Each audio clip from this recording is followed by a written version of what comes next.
Ei, Psis, tudo bem? Nós somos o Psidamcast, um podcast formado por alunos do último ano de psicologia. Nos juntamos e basicamente a dúvida que surgiu foi: cheguei no último ano, e agora? Então, se você cursa psicologia também, chega aqui que a gente vai se ajudar. Vamos abordar vários temas sobre psicologia com diversos convidados. Bora lá?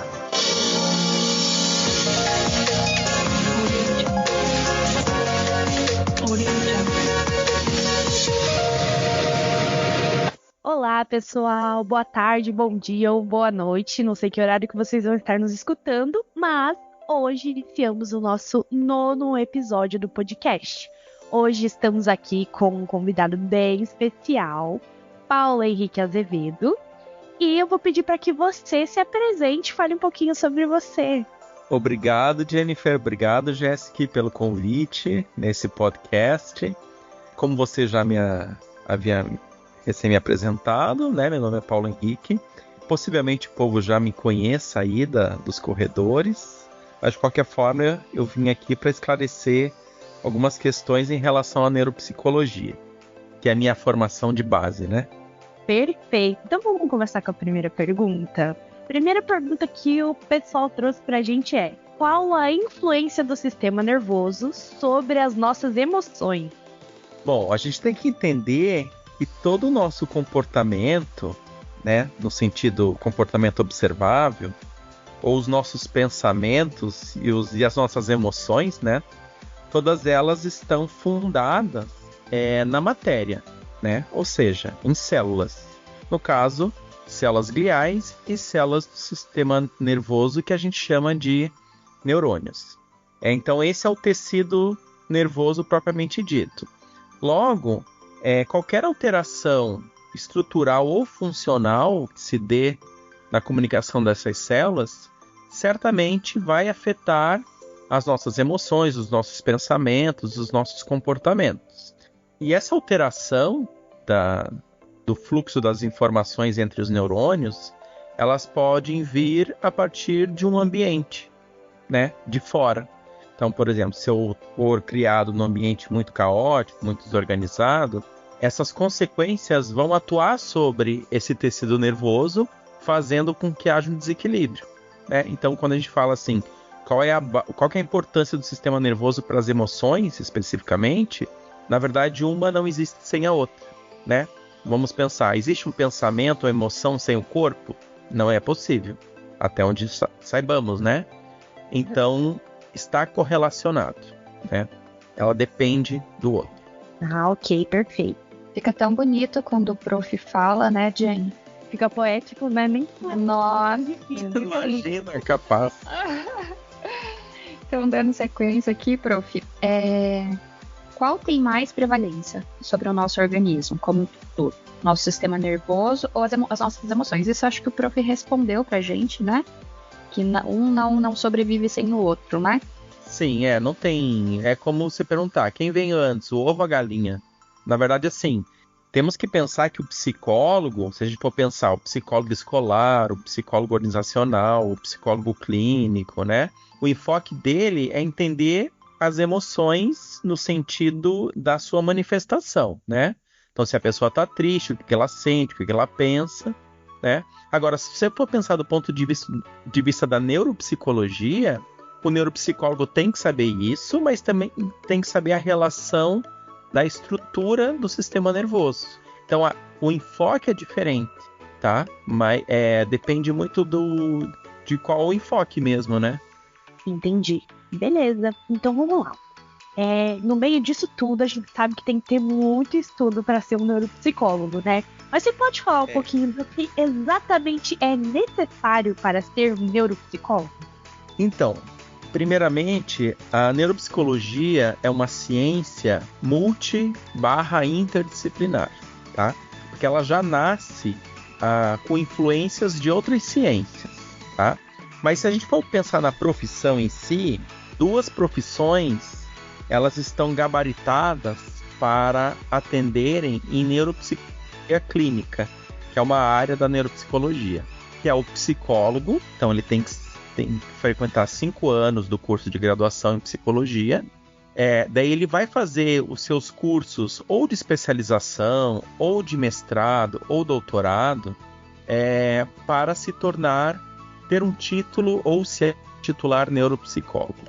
Por outro lado, é verdade também que uma outra profissão, que é a fonoaudiologia, segundo o Conselho Federal de Fonoaudiologia, eles também têm essa prerrogativa de atuarem nessa área da neuropsicologia, tá?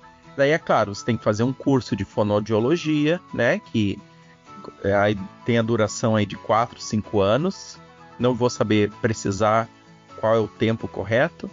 E daí você faz uma especialização ou mestrado, doutorado para trabalhar na área. Só que veja, embora os dois profissionais possam trabalhar clinicamente com neuropsicologia, as formações são diferentes. O neuropsicólogo, que é formado em fono, ele vai dar ênfase no seu trabalho avaliativo ou até de intervenção, reabilitação, né, em neuropsicologia, sobretudo nos aspectos linguísticos de comunicação, tá? Porque eles estudam os aspectos da linguagem, né, e da comunicação. O psicólogo, que é neuropsicólogo, né, ele já pode atuar numa gama mais ampla de domínios cognitivos. Claro, ele pode trabalhar a linguagem? Pode, mas ele tem que ter um estudo a mais, tá? Mas qual que é a vantagem de ser psicólogo de formação? É que você pode avaliar, intervir em comportamentos e emoções e pensamentos. Essa é uma questão que o fonoaudiólogo fica atado, porque ele não tem esse conhecimento tão aprofundado. Porque quando na nossa primeira resolução brasileira, né, que daí regulamenta a profissão de psicólogo lá na década de 60, existem algumas funções que só o psicólogo pode fazer, né? E uma dessas funções é justamente fazer avaliações e intervenções no campo das emoções, do psicológico, né? Então essa seria uma diferença. Entendi, prof. É como um todo, né? Exatamente, ele tem uma característica mais holística, digamos assim. Não que o fonoaudiólogo não possa levar em consideração, mas ele não pode fazer intervenções ou não tem conhecimento a mais para fazer esse tipo de procedimento. O enfoque deles é outro. Entendemos, prof. E vamos especular um pouquinho como que é esse processo. O neuropsicólogo, ele usa técnicas além dos testes? Então, o neuropsicólogo, assim como qualquer psicólogo generalista, ele tem que se ater ao que está descrito na resolução, na última resolução que o Conselho Federal divulgou. O que está dentro dessa resolução? Que os psicólogos podem se utilizar de métodos fundamentais e métodos complementares. Certo? O que seria um método fundamental de procedimento na psicologia? Seria se utilizar da observação de comportamentos, realizar, enquanto método, também entrevistas / anamnese, né? Que a anamnese é um tipo de entrevista, é uma entrevista clínica, e também se utilizar de instrumentos psicológicos. Vamos lembrar que tem uma outra categoria, que são processos grupais, que também entrariam como um método para coleta de dados. Então, todas essas 4 dimensões são fundamentais para o trabalho do neuropsicólogo em si, ou de qualquer psicólogo. Claro, a gente está falando aqui da neuropsicologia em si.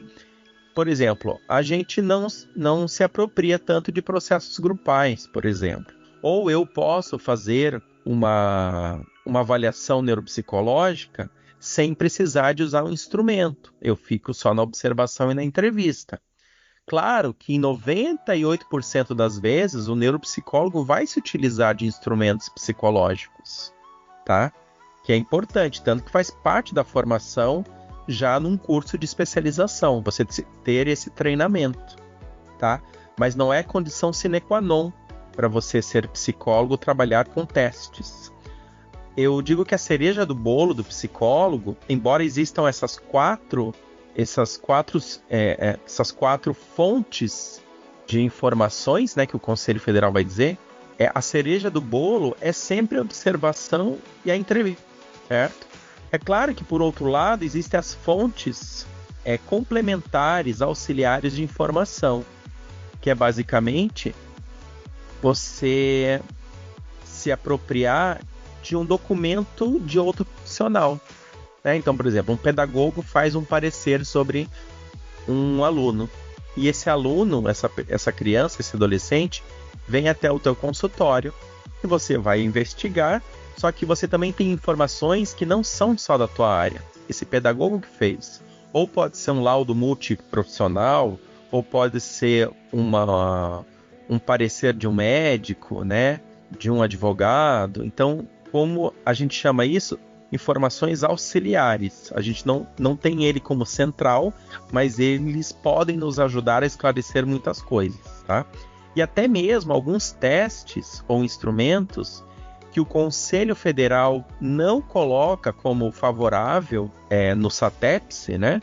Que é uma plataforma da comissão que vai julgar quais os testes naquele momento específico está disponível para ser comercializado. Você até pode se apropriar desses testes que não estejam como um parecer favorável, mas fazendo uma análise qualitativa, porque você não tem parâmetros ainda determinados, e é o selo de qualidade que basicamente o SATEPS vai dar, tá? Então, mesmo que eu não tenha um teste liberado pelo conselho, eu posso utilizar enquanto fonte complementar, tá? É claro, daí você vai ter que ir fazer uma análise qualitativa sobre tudo. Mas é verdade que você vai ter que ir atrás de artigos que falem sobre aquele instrumento, mostrando as interpretações, tanto qualitativas quanto quantitativas. Mas é sempre como um apoio, não como metodologia central, se a gente for pensar dessa maneira. Ah, perfeito. Prof, deixa eu te fazer uma pergunta. Diga lá. Você pode dar um exemplo pra gente de como chega a demanda para você, para o atendimento? Como o neuropsicólogo é procurado? Perfeito. Há vários caminhos. Uma primeira caminho que a gente percebe é que algum médico de alguma especialidade, sobretudo psiquiatria, gerontologia, neurologia ou pediatria, vai nos encaminhar, tá? Pode ser que esses profissionais já coloquem avaliação neuropsicológica para avaliar tal questão, né? É verdade também que a escola pode ser a responsável por encaminhar. Né? Então a escola aciona a família e a família vem procurar um neuropsicólogo. Essa é a segunda possibilidade. A terceira é que a própria família vem atrás, ou a própria pessoa sozinha, né? Eu estou falando família, quando é um adulto, um idoso que está naquele momento incapacitado, ou um adolescente ou uma criança, daí a família procura para alguma avaliação. Mas se for um adulto sem grandes dificuldades cognitivas, ele procura sozinho diretamente o neuropsicólogo e vai relatar o que está acontecendo, as queixas de modo geral, e a gente vai fazer essa avaliação, tá? Basicamente são essas três fontes encaminhadoras. Mas claro, um advogado ou o pessoal da área da justiça, ele pode solicitar o neuropsicólogo para fazer a avaliação na área da neuropsicologia forense, tá? Então, depende muito de qual a área que se está se trabalhando. Ou então, psicologia do esporte. Um educador físico, um treinador, pode solicitar que se faça uma avaliação neuropsicológica em um atleta, por diversos motivos, tá? Mas, geralmente, consultório tem a ver com um encaminhamento médico da escola ou da própria família. Entendi. Perfeito, então. Jéssica, você quer fazer mais alguma pergunta? Quero sim. Prof, bom, como são perguntas de alunos que têm suas dúvidas e às vezes pode ser meio... nenhuma pergunta é boba, né? Pelo que a gente está levantando aqui. E a gente vai bem na raiz da questão, tá? Certo. O que é a neurociência? Bom, a gente tem que pensar que a neurociência é como se fosse um guarda-chuva. É um campo, uma área de conhecimento científico que quer estudar o sistema nervoso, tanto central quanto periférico. Bom, só que o sistema nervoso ele pode ser estudado com a sua interseção com outras áreas. Então, por exemplo, sistema nervoso e anatomia, nós vamos ter a neuroanatomia. Sistema nervoso e fisiologia, nós vamos ter a neurofisiologia. Sistema nervoso e genética, nós vamos ter a genética do comportamento. Sistema nervoso e psicologia, daí nós vamos ter a neuropsicologia. Então veja, nessa descrição que eu estou passando para vocês, neurociências, no plural, né, é o conjunto de todas as disciplinas que estudam o sistema nervoso, correlacionando ela com outra área do conhecimento. Então a gente pode dizer que nesse caso, a neuropsicologia é uma área das neurociências, vinculada à psicologia. Essa é a grande diferença. Entendi, prof. E voltando só um pouquinho na pergunta anterior, esse processo do atendimento com esse cliente-paciente encaminhado, quanto tempo dura? Como que é esse processo?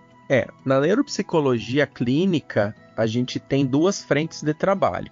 Uma que a gente chama de avaliação neuropsicológica e outra que é um processo posterior que a gente chama de intervenção neuropsicológica, ou mais comumente chamado de reabilitação neuropsicológica. Aqui não há um período específico de quanto tempo a pessoa, quantas sessões vão precisar, porque depende muito qual é a demanda, qual é a idade, né? Então, por exemplo, no processo de avaliação, você pode ter lá 3 encontros, 4, 5, 8 encontros, claro, contando com a primeira entrevista e a devolutiva, tá? Então é muito amplo.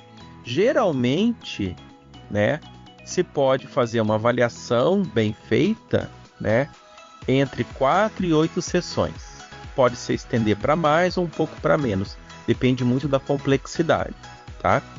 E se a gente for pensar, levando em consideração que cada sessão tem em torno de 1 hora, tá? No processo de reabilitação não tem um tempo definido, né? Porque você trabalha a médio e longo prazo, então pode durar meses ou anos nesse caso, tá? Perfeito. E deixa eu fazer uma pergunta, vamos aproveitar e falar de quanto já formado, né? Certo. Esse meio de trabalho tem muita concorrência, é um meio saturado ou não? É algo que dá para começar ali, algo que está começando com os estudos? Porque assim, a psicologia, né, a gente sabe que, querendo ou não, se a gente for falar, é nova, né? Então, a todo momento tem estudos. Como é esse meio? Conta um pouquinho pra gente. A neuropsicologia, embora já houvesse profissionais no Brasil trabalhando há décadas, né, se percebeu um grande salto no interesse de uns 15 anos para cá. Isso a gente verifica na quantidade de cursos, avulsos, mini cursos ou até cursos de especializações, tá? Porque há uma demanda social para isso.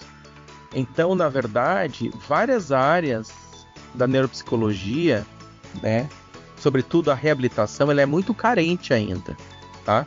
Mas a neuropsicologia em si, ela é muito nova, se a gente for pensar na própria oficialização dela, enquanto área da psicologia no Brasil, é de 2004, né? Então ela é recente nesse sentido.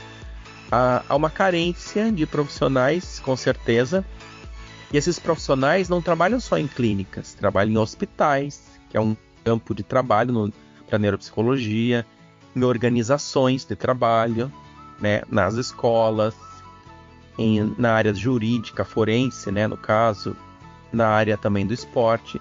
Então há muita gente que até se interessa, mas às vezes tem um certo medo, porque a neuropsicologia,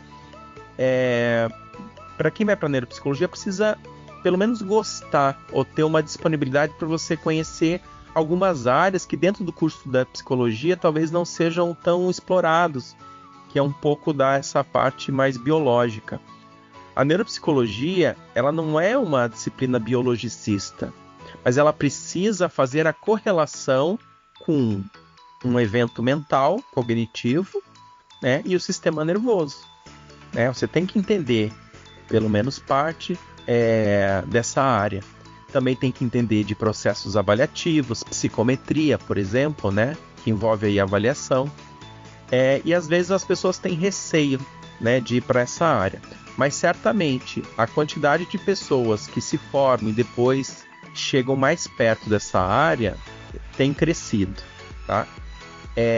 E a primeiro passo que eu falo para eles é: procure uma especialização, né?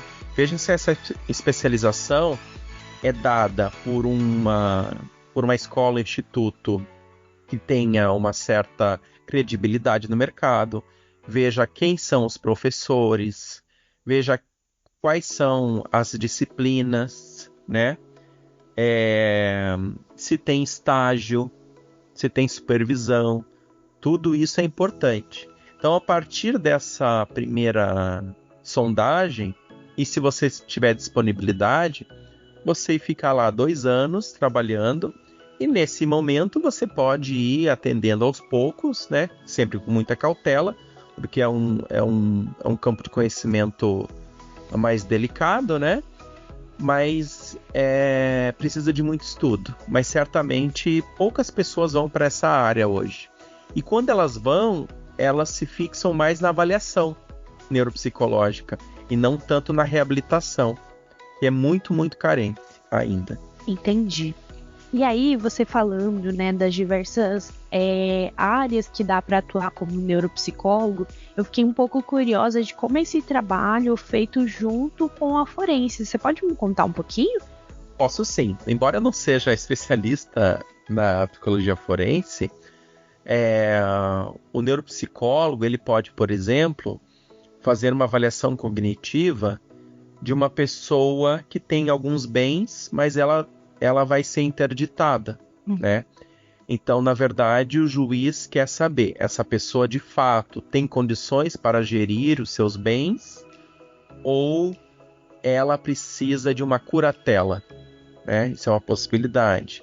Você também avalia, na parte criminal, o perfil cognitivo e de personalidade de algumas pessoas que cometeram crimes ou que foram vítimas, né? Nesse sentido. Perfis, por exemplo, cognitivos e psicológicos de pessoas que querem fazer alguma adoção, né, nesse caso. Então é bem interessante, que é outra área forense que está pipocando aí no Brasil, né? De também uns 15 anos para cá que ela começou a mostrar mais e a sociedade buscar essa demanda. Ah, que bacana, adorei. Jéssica, você quer perguntar mais alguma coisa? Como que tá?